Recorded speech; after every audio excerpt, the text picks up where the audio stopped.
بسم الله الرحمن الرحیم.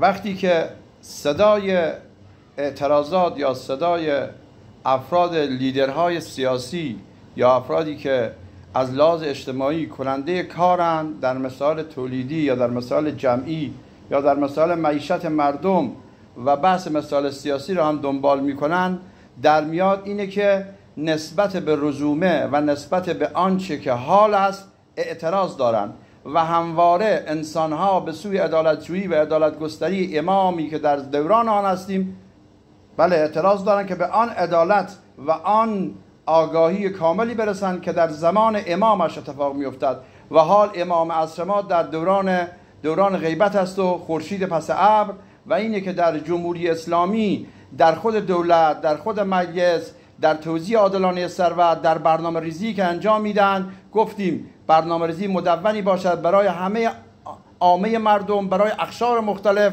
و اولویت بندی هایی بشود و طرح و برنامه‌ای که با علم باشد و عمل و فناوری و اجرایی. اینه که ما تحریمیم که باید از بین برود و اینه که ما تعامل داخلی نداریم و باید از بین برود و به هم نزدیک بشیم، با همدلی و تعاون و همکاری همدیگر بتوانیم با سامی خاص سامی عام کار انجام بدن. بخش دولت‌های خصوصی دولت‌های خارجی و خصوصی دولت‌های داخلی که دولت نظارت می‌کند و همکار باشد و همیار باشد در مناطق کمتر توسعه یافته ایجاد اشتغال کند، هم اشتغال موقت ایجاد می‌شود و هم اشتغال دائم، و آنجا تحولش در آموزش و پرورش است. گرچه 633 را گفتیم که تغییر دادن ولی 633 خوب اتفاق نیفتاده. جایی که طول دوران تحصیل رو پایین بیاورن، مدرک لیسانس ختم بشود و رشته‌های مهم باشد و در 21 سال هم چی بتوانند شغلی برای خودشان نوجوانی ایجاد بشود و اشتغال و مسکن و ازدواج 21 سال پیامبر، و آنجا در 15 سالگی هم سن رأی دادنشان باشد که برای نوجوانی خودشان تصمیم میگیرن در جوانی اتفاق بیفتد براشون، نه این سن رو بران 18 سالگی. و سربازی هم در همون تئوری هاست و تابستانی ها عملیات در دانشگاه صورت بگیرد. ولی امروزه میبینیم در پل دختر اگر مسائلی هست، بحث رزومه های نمایندگان مجلس شورای اسلامی که تاثیر دارن در گذشته به ایسای کار کردن، ولی توجه به اشتغال جوانان و مسکن عمده است که ببینید در کجاها به رشد و توسعه پیدا کردن. اگر میگویند در فلان جاهایی، در آن جایی که اهمیت ندادن، میگن نماینده مجلس شورای اسلامی میگن با تندروهای راست با تندروهای چپ، اینجا مجبورن که بگن فلانی خوب کار نکرده، و آنچه که اوسطها به اعتدال است و اعتدالی که نه توجه به چپ و نه توجه به راست داشته باشد، نه زمان رئیسی و نه زمان حتی روحانی هم، و جلوتر از روحانی راه رفتن اولویت بندی رو مرز ولایت و مرز عدالت گستری که ولایت ما الان حضرت مهدی صاحب امر است دیگه، دوران امامت اوست، نه اینکه 12 مهدی بخوان در یمن برای ما بکارند و به آن سم برویم. اینجاست که همه ایرانیان در نقاط جهان به خاک و میهنشان علاقه دارند، بهش میگن ملی، غرق ملی، در کنگره آمریکا باشن، در فلان کشور باشن، در فلان کشور همسایه اعراب باشن که اعراب همیشه پدر ما رو در آوردن، و جاهای دیگه غرق ملی و ایرانیشون هست که بر اساس چیست؟ همان محور عدالت و عدالت گستری و همان صفات الهی که همه جای جهان سرای من است. ایرانی جوریست، کشور نهادهای اجتماعی، همه جای جهان سرای من است، و برخورداری از ادیان مختلف و توجه و احترام به ادیان مختلف هست. ببین در همه ایران همه ادیان هستن، طوایف هم همینجوریست، طوایف مختلف هستن، فرق نیست. و این نیست سیاسی هم توجه به سیاست آنجایی که تعهد و تخصص داشته باشن، نه صرفا جایی که همان خواص بگن ما اجور بریم جلو. یه جاهایی خواص خودشان رو فدا میکنند و کاری را ایجاد میکنند، یه برنامه‌ای را میسازند در امر تولیدی که خدمتی به هم‌نوعان خود در این منطقه به عنوان اشتغالزایی و در مناطق دیگر و پیشرفت داخلی ایران و اگر به صادرات ختم بشود و کشورها بازار جهانی بهتر.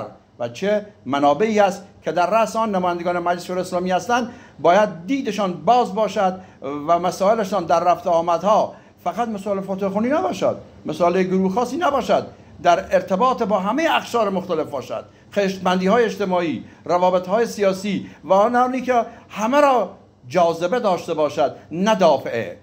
و اگر چنین مسائلی اتفاق نیفتد مگر جاهایی بگن فلانی خودش میگه من پیش قدم نمیشوم، یا افرادی که به حضور میآیند همان گذشته ها را چرا آنان آمدن چند بار مورد آزمایش مردم قرار گرفتن، ولی آیا با این خصایص و خصوصیات فردی و جمعی، علمی، تعهد، تخصص، اصالت و رفتار با مردم و اخلاق مداری میتواند با مردم سازگار باشد و آن بالاترینش کلمه عدالت است. عدالت بین برادر شبیه علی ابن ابی طالب و عقیل میتواند و بیت المال و جاهایی که ریخت و پاشایی در بیت المال نشود همراه دولت باشند، همراه با حکومت باشند و حکومت دولت نمادش دولت است در همون دولت باشد. همان شورای راهبردی ریاست جمهوری در تغییر قوانین خواستاریم این مسائل را و در جاهایی میبینید دولت و مجلس با هم همگام باشند، در سطح ملی و در سطح استانی استاندار محترم و نمایندگان مجلس شورای اسلامی نه در تضاد با هم باشند، با هم بجنگن، وقت و زمان خودشان را بگیرن و توجه به مدیریت زمان نکنند. در عزل نصب‌ها آنانی که عزل شدن جاهای دیگر میره، آنانی که نصب شدن برنامه‌شون چیست؟ در سازوکارهای دولت و خدمت مردم باشد و اگر آنها هم نتوانند جوابگویی باشند خود عذرشون را راحت میپذیرند. و در این دوره هم که استانداران بومی منصوب کردن این توجه به مردم و خواسته‌های مردم و معیشت مردم و آنچه که میخوان از پایین به بالا باشد و مسائل هم شورای شهر، شورای روستا و همه مسائل را در پی داشته باشد به نیازمندی ها و آنچه که مردم میخوان و توجه به اموراتی که در آموزش پرورش هست او تغییرات وجود بیاورند. در مسائل دولت است قوانین رو تغییر بدن و خون جدید در رگ‌های انقلاب باشد و خود پل دختر جاهایی که به قسمت فنی توجه بشد نه امور اداری و همان کمیته امداد و بهزیستی و اینا دستشون درد نکنه، وظایف خودشون انجام میدن به اندک معاششون، به اندک چیزی که کمکایی میکنن. اگر دولت سایه و دولت یکی بشود میشه تحولاتی بهتر در پل دختر ایجاد کرد و اگر تحریم هم نباشد برنامه داریم برای پل دختر. گفتیم در چله جایدر، گفتیم در قیل، گفتیم در زغال سنگ، در معادن.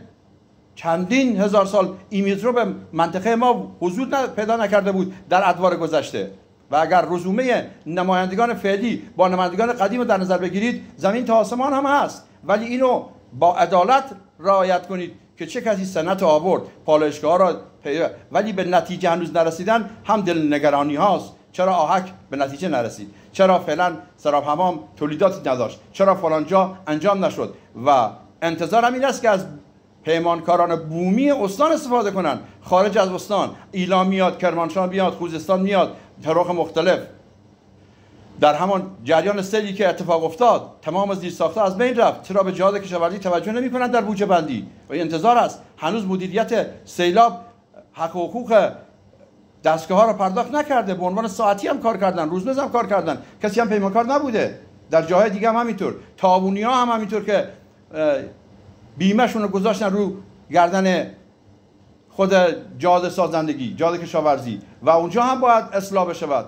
افرادی برن نیمه وله اونایی که پاره وقت هستن، اونایی که بازنشسته هستن که نه بحث بیمه‌شون باشه، بحث مثالی باشه، بحث در ورودهای به تعاونی‌ها هم همینطور. اسلام اقتصاد دارد و اقتصادش تعاونی‌ها هستند و تعاونی‌ها را ما به هیچ گرفتیم، به خصوص در لرستان و جاهایی برای فقط چند نفری که خودشون هستن. حالا ما تعاونی‌های میگن بازار بزرگ لوازم خانگی یا فلان یا مسائلی، خود در سطح تعاونی‌ها میشه کارو کرد. هم تولیدات و محصولات شرکت‌های داخلی ایرانو، نه انحصار طلبی که فقط در اختیار سایپا هست و ایران خودرو و مدیران خودرو و نمیدونم بهمن خودرو و ساخت بهمن و مسائل هست. سپاه هم دارد، اون یکی هم دارد، فقط سپاه نیست، روحانیت هم دارد، نمایندگان سیاسی هم دارن، ولی در جاهایی هم مدیران خودمون به افرادی واضح میکنن که نمیسازن. در همان تعاونی هایی که از جهات گرفته میگن مرغداری صنعتی، از جهات گرفته دامداری صنعتی، از جهات گرفته باغبانی و همان جای رومشکان مثال میزنیم، ترهان مثال میزنیم، همان آب انار رو چیکار کردن؟ شد. همان سرکه خودمون چیکار کردن؟ شد. و شرکت‌های کوچک دولتی را و شخصی را پای کار بیاریم. همان آستان قدس رضوی را می توانیم بیاریم پای کار، در جاهای کار انجام بدن. همان فراوری انجیر و باغات و جاهای دیگر صنایع تبدیلی می شود. طول جاده را می شود صنایع و معادن و پتروشیمی و نفت و مسائلی که بتان ساخت کرد. اما پلاستیکی آفتابه را هم راه نکرد. دمپایی چی؟ باید بری از ترکیه بیاری؟ کفش ملی چی؟ این در صدر کشور است و در صدر هم بود منطقه‌ای حوزه انتخابیه و استان و استان‌های همجوار، هم بود ملی و هم بود فراملی. نمایندگان باید توجه کنند و ما فراتر اینایی که قبلا کاندید شدن 10 تا 12 تا 11 تا، اونا دیگه با یه سخنرانی بایکوت میشوند. توانمندی هاشون رزومه میذاری جلوشون، افرادی که رزومه دارن بیان جلو.